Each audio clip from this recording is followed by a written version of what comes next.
Messi Barcelona ছাড়ার পর তার বিকল্পের খোঁজে ছিল দলটি। তবে দলে মেসির মতো প্রভাবশালী একজন খেলোয়াড় পাওয়া যেন খুবই দুষ্কর। মাঝে কিছু খেলোয়াড়ের নাম সামনে এলেও তা আবার হারিয়ে যায়। কেউ তাদের নৈপুণ্য ধরে রাখতে সক্ষম হননি। মেসির বিকল্পের খোঁজে বেশ কয়েক বছর ধরে দলে তরুণ খেলোয়াড়দের সঙ্গে চুক্তি করছিল বার্সেলোনা। তারই ধারাবাহিকতায় গত বছর অভিষেক হয় স্প্যানিশ স্ট্রাইকার লামিন ইয়ামালের।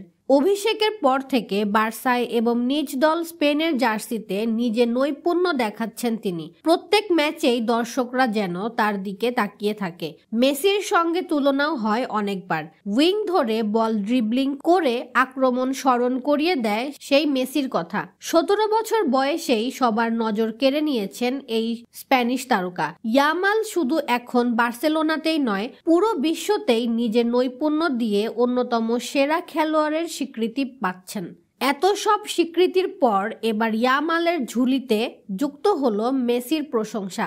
এখনো কৈশোরের বৃত্তে থাকা ইয়ামালকে শুধু বার্সেলোনা নয়, ফুটবলেই বর্তমান ও ভবিষ্যৎ বলে মন্তব্য করেছেন আর্জেন্টাইন এই মহাতারকা।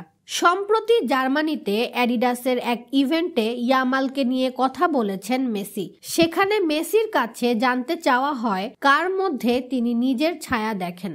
জবাবে মেসি বলেন, তরুণ ফুটবলারদের দারুণ একটি প্রজন্ম উঠে এসেছে। তাদের সামনে অনেক বছর পড়ে আছে। যদি কাউকে বেছে নিতে হয় তাহলে আমি লামিন ইয়ামালকেই বেছে নিব।